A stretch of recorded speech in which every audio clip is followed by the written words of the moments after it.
মুস্তাফিজকে ৯,২০,০০,০০০ রুপিতে চুক্তিবদ্ধ করার পর যদি তাকে এইভাবে অপদস্থ করা হয়, তো এটা তো আমাদের জাতীয় সম্মানের সাথে জড়িত।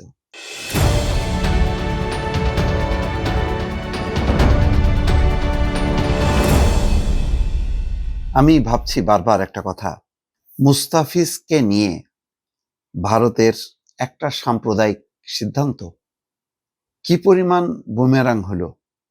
জয়শঙ্কর বাংলাদেশে আসলো, নতুন করে একটা সম্পর্কের একটা মানে আবহ তৈরি হলো, কিন্তু দেখেন যাওয়ার একদিন পরেই শেষ হয়ে গেল। বাংলাদেশ এবং ভারতের দুই দেশের জন্যই বোধহয় এই উগ্রপন্থী সাম্প্রদায়িক গোষ্ঠী এরা আর সম্পর্ক জোড়া লাগাতে দেবে না। না লাগালে ভারত কতখানি ক্ষতিগ্রস্ত হবে সেটা বড় কথা না, বাংলাদেশ অনেকখানি ক্ষতিগ্রস্ত হবে, কিন্তু বাংলাদেশের কিছু করার আছে। এটা তো আত্মমর্যাদার ব্যাপার। আজকে পরিষ্কারভাবে বাংলাদেশের যে সিদ্ধান্ত, সেই সিদ্ধান্তকে আপনি কিভাবে বলবেন যে না এটা সঠিক হয়নি?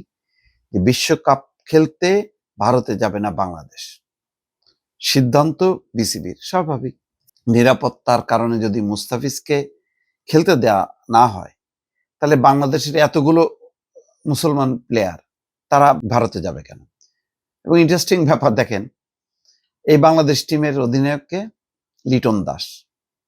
আজকে লিটন দাসও যাইতে পারতেছে না এই টিমকে নিয়ে, কারণ লিটন দাসের ধর্মীয় পরিচয় বড় কথা না, সে বাংলাদেশকে রিপ্রেজেন্ট করতেছে। তো এটাই যদি সিদ্ধান্ত হইতো আজকে ভারতের, তাহলে এরকম বুমেরাং হতো না।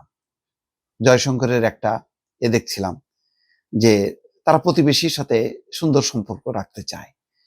প্রতিবেশী যদি কোনো তার মধ্যে শত্রুতা থাকে, রাগ অভিমান হয়, তারপরও সে প্রতিবেশী এবং তার সাথে অবশ্যই সম্পর্কটা চালিয়ে যেতে হবে। এরকম একটা সাক্ষাৎকার দেখছিলাম, চমৎকার সাক্ষাৎকারটা, সুন্দর। কিন্তু লাস্ট শেষ পর্যন্ত কি হলো? বড় বড় কথা বলে যদি সেই ভারতের মানে উগ্রপন্থী হিন্দু মৌলবাদীদের কাছে যদি আত্মসমর্পণ করতে হয়, তাহলে তো কি ফলাফলটা কি হলো? শূন্য। এখন বাংলাদেশ শুধু খেলতে যাবে না, মানে ওয়ানডে বিশ্বকাপ, টি-20 বিশ্বকাপ, মাফ করবেন, আইপিএল এর মতন জনপ্রিয় একটা আসর, যার খেলা বাংলাদেশে খুবই মানে জনপ্রিয়, এবং অনেক বিবেচনা হয়তো বাংলাদেশের খেলোয়াড়দেরকেও তারা নেয় যাতে বাংলাদেশের দর্শকরাও সেখানে থাকে। এখন কি হবে? এটা যদিও এখন সিদ্ধান্ত হয়নি, কিন্তু অলরেডি আইন উপদেষ্টা তো বলছে, অনুরোধ করছে যে আইপিএল এর খেলা যত যেন বাংলাদেশে সম্প্রচার না হয়। আমরাও দেখবো না, কারণ আমাদেরকে অপমান করা হবে।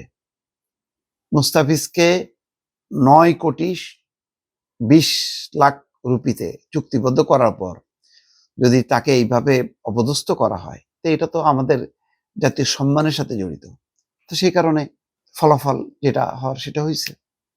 এখন ভারতের কি সিদ্ধান্ত, ভারতের কি চিন্তা? ভারত কি মনে করছে যে বাস মুস্তাফিজকে বাদ দিয়ে দিলাম, একটা বিশাল একটা বিজয় হলো ভারতের, হিন্দুরা খুব খুশি হলো, বলছে তো যে এটা নাকি ভারতের হিন্দুদের বিজয়।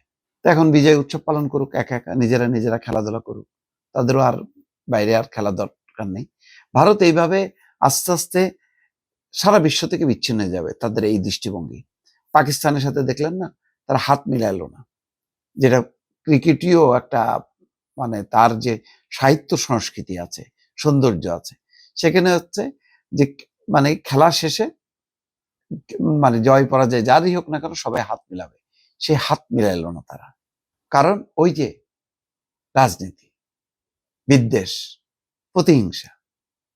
সেই কারণে পাকিস্তানের থেকে তারা নিন্দিত হইলে তারা খুশি হয় যে তাদের ভোট বাড়ে, বিজেপির ভোট বাড়ে। এখন বাংলাদেশের সাথে এই ঠোকাঠুকি করার পর এখন কেমন লাগতেছে আমি সেটাই শুধু ভাবছি। দর্শক ভালো থাকবেন, আল্লাহ হাফেজ।